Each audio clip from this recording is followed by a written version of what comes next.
dokter muda nama saya Muhammad Iqbal. Di sini saya akan mengedukasi tentang hipertensi Bu atau tekanan darah tinggi buat kesehatan ibu-ibu sekalian.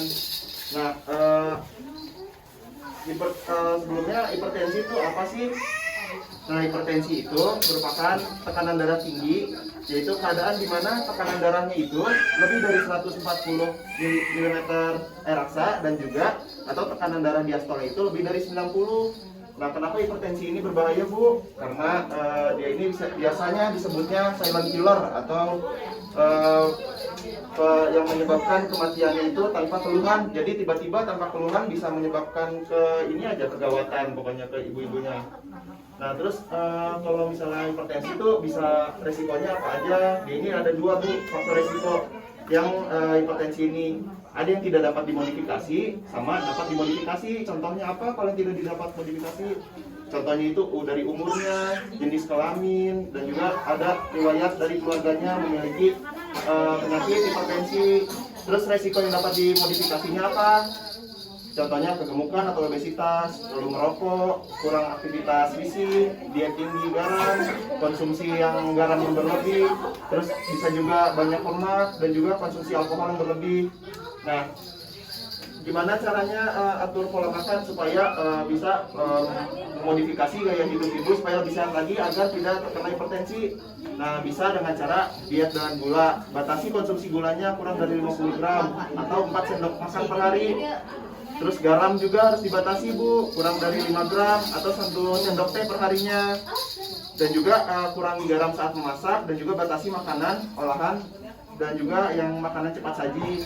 Lalu bisa juga protein dan lemaknya. Di sini protein daging yang berlemak dan minyak goreng itu bisa kurang dari 5 sendok makan per harinya. Terus juga bisa juga mengonsumsi banyak buah-buahan dan sayur-sayuran. Bisa contohnya 5 porsi 400 sampai 500 gram buah-buahan dan juga sayurannya bisa juga 1 porsi gitu Bu. Nah, terus kalau cara mengontrol hipertensinya gimana? Kalau misalnya ada tekanan darah tinggi yang sering tanpa adanya gejala, terus juga tekanan darah yang tidak terkontrol dan juga menimbulkan komplikasi, terus juga harus kontrol darah secara teratur, terus juga ketahui tekanan darah ibu harus yang normal itu kan tekanan darah itu 120/80 ya Bu. Ya, terus juga harus berhati-hati menggunakan obat-obatan yang bebas gitu.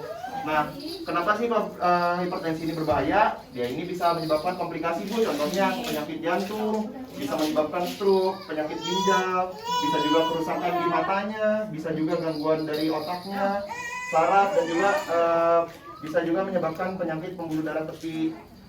Nah, di sini ada pencegahan hipertensi, disebutnya itu adalah cerdik. Nah, untuk C-nya itu di sini cek keadaan darahnya, secara tekanan darah secara rutin. E-nya itu enyahkan asap rokok. Nah, R-nya itu ya nggak tahu ya Bu, kayaknya ya cerdiknya Bu. Yang D-nya itu dia seimbang, I-nya berobat istirahat cukup, K-nya itu apa ini teh? Kelola stres ya. Nah, juga yang tadi pencegahannya, kalau sekarang kendalikannya dengan cara patuh. Nah, P-nya itu periksa kesehatan secara rutin dan ikuti anjuran dokter. A-nya atasi penyakit dengan pengobatan yang tepat dan teratur. T-nya tetap diet dengan gizi seimbang. U-nya upayakan aktivitas fisik dengan aman. H-nya hindari asap rokok, alkohol, dan zat karsinogenik lainnya. Ya, mungkin sekian Bu dari edukasi tentang hipertensi. Mungkin dari sini ada yang ingin bertanya dulu nggak Bu?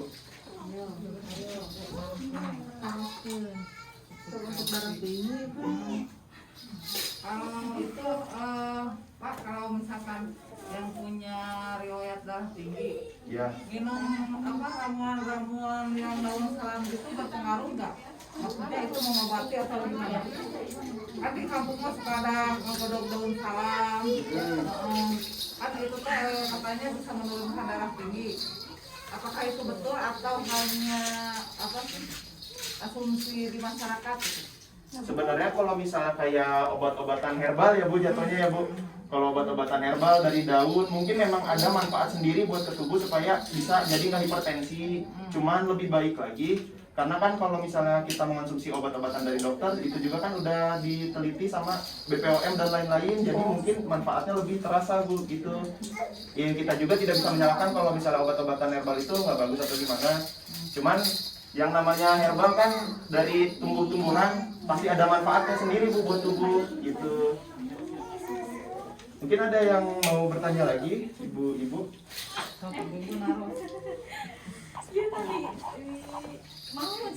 Kasih pertanyaan aja. Ya kalau misalnya nggak ada yang bertanya, mungkin saya bertanya ya Bu ya. Nanti ada hadiah juga nih dari saya. yang belum dikasih tenang. Iya. Diborong. Ya, pertanyaan yang pertama, apa itu yang disebut hipertensi? Ya? Tekanan darah tinggi yang lebih dari 140 dan kurang dari 90. Lebih? 20 Dari 90.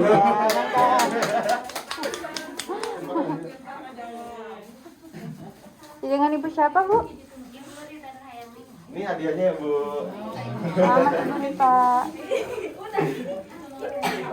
Terus mungkin ini tadi saya udah menjelaskan tentang pencegahan hipertensi itu dengan apa singkatannya Bu? Ada yang ingat nggak Bu? Ya?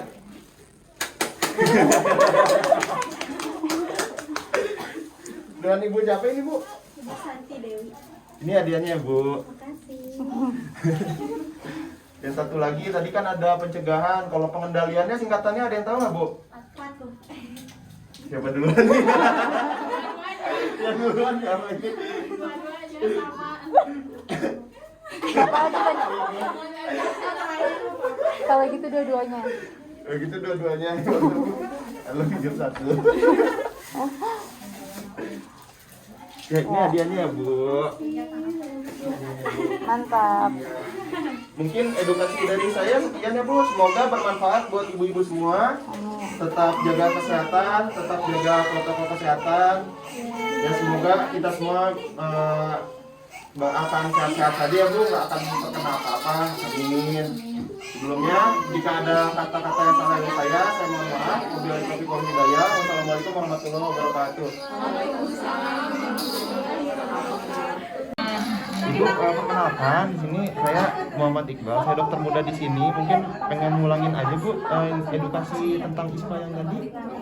Nah sebelumnya untuk ISPA itu, dia itu udah tahu kan ya Bu tadi ya, kalau misalnya infeksi dia itu saluran pernapasan terjadinya tiba-tiba, biasanya mengenainya usia 2 bulan sampai 5 tahun, biasanya terjadi selama 14 hari. Nah penyebab ISPA itu kan ada dua ya Bu, bisa karena bakteri dan juga virus.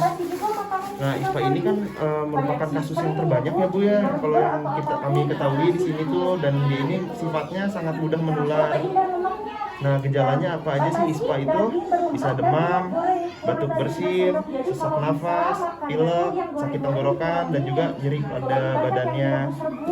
Nah kalau misalnya ada anak dengan gejala ISPA itu, kita itu di penanganannya itu bisa dengan cara mengatasi demamnya, istirahat yang cukup, perbanyak cairan, dan juga makan makanan yang bergizi. Untuk mengatasi demamnya bisa dikompres dulu mungkin pakai air hangat. Nah terus juga bisa kalau misalnya memang sudah dikompres tidak turun, bisa dibawa ke dokter untuk diberikan paracetamol biasanya obatnya. Nah terus untuk pencegahannya di sini bisa anaknya itu diberikan makan makanan yang bergizi, olahraga yang teratur, juga bisa istirahat yang cukup, kalau pakai masker, cuci tangan, dan juga kalau misalnya bau batuk atau bersin dengan etika batuk Bu. Ya mungkin segitu aja sih Bu edukasi dari saya. Iya, makasih ya Bu ya udah meluangkan waktunya.